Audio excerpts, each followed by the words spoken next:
को आगाह करें, कराची गुलिस्तान जौहर में फायरिंग से जामिया अबूबकर के मोहतमिम ज़ियाउर रहमान जाबहक मोटरसाइकिल पर हमला करने वाले फायरिंग करके फरार हो गए। SSP इरफान बहादुर का कहना है वाकया मेन भारतीय एजेंसी रॉ के मुलव्विस होने का शुबा है। आखिर वाकई भारत मुलव्विस है, क्योंकि जिस अंदाज से मैंने आपको खालिद रजा साहब के कत्ल की पूरी कार्रवाई बताई है, इंतहाई ड्रामाई, बल्कि ड्रामाई भी नहीं कि फिल्मी अंदाज से। हाय कुदरत हर फिरौन के लिए पता है किसे भेजती है? मूसा को भेजती है। अच्छा, और अब मोदी जैसे फिरौन के लिए भी मूसा आने को है। अरे नमस्कार दोस्तों, जय हिंद दोस्तों। एक तरफ तो परसों के दिन हम सभी इंडियंस पाकिस्तान से जीत की खुशी में कुछ ज़्यादा ही बिजी थे, लेकिन दूसरी तरफ पाकिस्तान के अंदर खेल हो चुका है। मतलब पाकिस्तान के अंदर एक और जिहादी को किसी ने ठोक दिया है। अब पता नहीं किसने ठोका है। हालांकि जो पाकिस्तानी मीडिया उसको तो इसके पीछे भी रॉ और भारत की साजिश दिखाई दे रही है, क्योंकि दोस्तों आपको भी पता है पाकिस्तानियों को तो छोटी से छोटी चीज़ अगर पाकिस्तान के अंदर हो जाती है तो उसके पीछे भारत और रॉ की साजिश दिखाई देती है। हालांकि आजकल जो पाकिस्तान के हालात हैं उसको देखते हुए तो मुझे तो यही लग रहा है जो पाकिस्तान के अंदर ये लोग खुद ही आपस में लड़ के मर रहे हैं, कट रहे हैं। बाकी ऐसा भी हो सकता है जो मेजर गौरव आर्य साहब ने भी बोला था कि पाकिस्तान की आर्मी या फिर ISI वही इन छोटी छोटी जिहादियों को ठोक रही हो, क्योंकि उसको आर्मी को लगता है, पाकिस्तानी आर्मी को, कि आगे चल के यही पाकिस्तान के लिए कांटा बनने वाले हैं, जैसे कि आज TTP बनी हुई है। बाकी दोस्तों चलते हैं सीधे वीडियो पे, लेकिन उससे पहले अगर आपको ये वीडियो पसंद आए तो प्लीज़ वीडियो को लाइक करना और चैनल को सब्सक्राइब जरूर कर लेना। भारत की खुफिया एजेंसी रॉ पाकिस्तान में टारगेट किलिंग की कार्रवाइयों में मुलव्विस है। बाकायदा मंसूबा बनाकर हदफ तय करके मजहबी और जहादी शख्सियात को कत्ल किया जा रहा है। गुलिस्तान जौहर कराची में मौलाना ज़ियाउर रहमान के कत्ल की कड़ियां भी रॉ से जाकर मिल रही हैं। मौलाना ज़ियाउर रहमान पार्क में चहलकदमी के लिए गए थे। रात 10 से 10:30 बजे के दरमियान चंद नामालूम अफराद इन पर फायरिंग करके फरार हो गए। कानून नाफिज करने वाले इदारों ने शवाहिद इकट्ठे करके तफ्तीश शुरू कर दी है। तर्जुमान कराची पुलिस का जो बयान मीडिया में सामने आया, इसके मुताबिक इब्तदाई तहकीकात के दौरान कत्ल में भारतीय खुफिया एजेंसी रॉ के मुलव्विस होने के शवाहिद मिले। अब से चंद रोज कबल मोहम्मद रियाज उर्फ अबू कासिम कश्मीरी को रावला कोर्ट में टारगेट किलिंग का निशाना बनाया गया। BBC और रॉयटर्स के मुताबिक मोहम्मद रियाज साबिक कश्मीरी अस्करियत पसंद थे और मुख्तलिफ मुकदमात में भारत को मतलूब थे।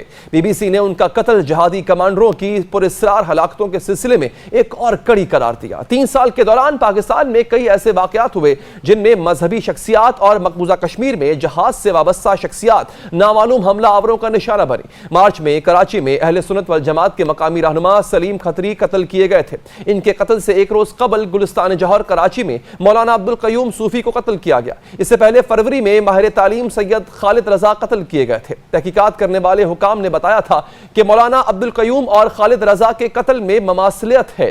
हुकाम के मुताबिक दोनों वाकयात में हमला आवरों ने हदफ को सर पर एक ही गोली मारी। दोनों वारदातों में एक मोटरसाइकिल पर 2 मुल्जिम शामिल रहे। दोनों वारदातों के मुल्जिमों के हुलियों में भी ममासलियत है। खालिद रजा कत्ल की तफ्तीश में मजीद सनसनीखेज इंकशाफात सामने आए थे। इन्हें हदफ बनाने से पहले इंतहाई पुरस्रार तरीके से इन्हें एक कोडेड पैगाम दिया गया था। मीडिया पर रिपोर्ट होने वाली खबरों के मुताबिक खालिद रजा की रैकी 3 माह कबल शुरू की गई। 3 माह कबल खालिद रजा के घर पर एक पार्सल भेजा गया। इस पार्सल में एक घड़ी थी। घड़ी में जो वक्त दिखा रही थी वो था 8:10। घड़ी के साथ ही एक पर्ची भी थी जिस पर लिखा था बेस्ट विशेस ब्रदर। चौंका देने वाली बात यह है कि खालिद रजा को 26 फरवरी की रात 8:10 पर ही कत्ल किया गया, यानी ऐन उस वक्त असल में मिली घड़ी दिखा रही थी। यह भी बताया गया कि जो राइडर पार्सल लेकर आया था इसे घर की वीडियो बनाते भी देखा गया, लेकिन अहले खाना की नजरों में आ जाने के बाद वो वहां से भाग निकला। इससे भी अहम बात यह है कि खालिद रजा का ताल्लुक ऐसी जहादी तंजीम से रह चुका है जो मकबूजा कश्मीर में मुतहर्रिक रही।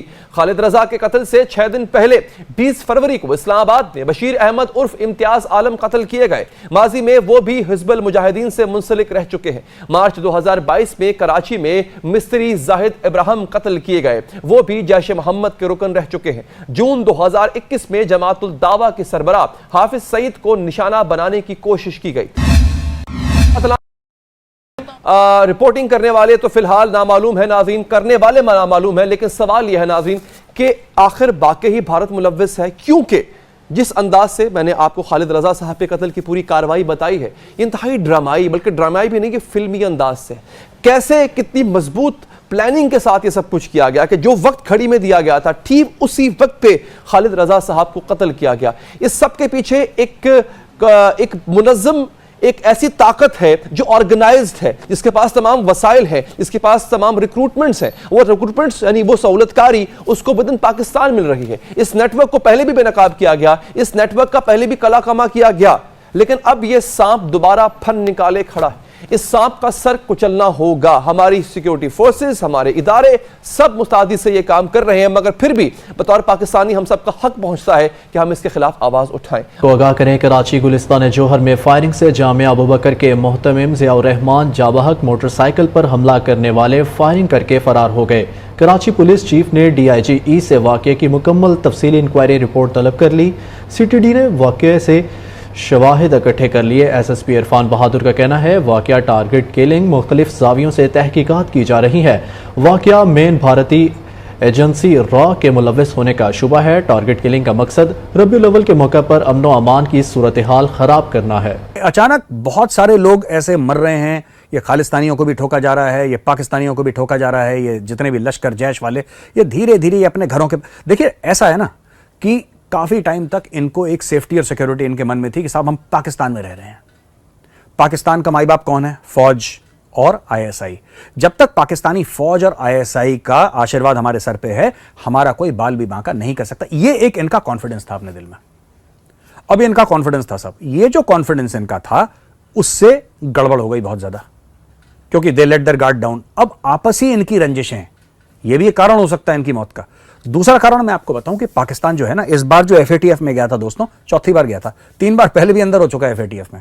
पुराने टेरर फंडर हैं, पुराने टेररिस्ट सप्लायर हैं, पुराने टेररिस्ट ट्रेनर हैं, पुराने टेररिस्ट बैंकर हैं। नार्को टेररिज्म में इन लोगों ने तो बिल्कुल ओलंपिक का गोल्ड मेडल जीत रखा है पाकिस्तानियों ने। तो हुआ ये कि पाकिस्तान ने बोला कि साहब, ISI ने बोला कि नहीं अब बहुत हो गया, अब अगर हम दोबारा FATF की ग्रे लिस्ट में गए तो हमारी रीढ़ की हड्डी टूट जाएगी, क्योंकि नुकसान बहुत होता है इससे।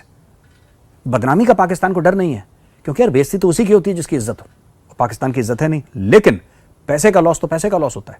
तो फिर पाकिस्तान ने बोला कि let's tie up the loose ends, अंग्रेजी में बोलते हैं ना, let's tie up the loose ends, यानी कि जो भी ऐसे लोग हैं जो कल हमारा नाम खराब कर सकते हैं या कहीं पकड़ में आ गए और उन्होंने तोते की तरह या मैना की तरह उन्होंने गाना सुना दिया कि नहीं साहब, ये ISI वाला वो अफसर था जो मुझसे मिलता था, उसने मुझे 10 लाख रुपए दिए, बोला यहां पे एक बम फोड़ो। ये सब जो चीजें हैं, ये अगर पता लग गई तो पाकिस्तान फिर से ग्रे लिस्ट में चला जाएगा। तो ये सब जितने भी हैं जो बड़े बड़े लेवल पे हैं, जो अपने खास हैं, सिस्टम का पार्ट है, जैसे हाफिज सईद, उनको तो आराम से रखो, अरेस्ट करो, लेकिन 5 स्टार 7 स्टार कंफर्ट में रखो। अपने परिवार के साथ वो घर पे हैं, ज्यादा बाहर बाहर नहीं घूम रहे, ज्यादा स्पीच विच नहीं दे रहे, उनको दबा के रखो, लेकिन अपने पास रखो, उनकी सेफ्टी एंड सिक्योरिटी रखो।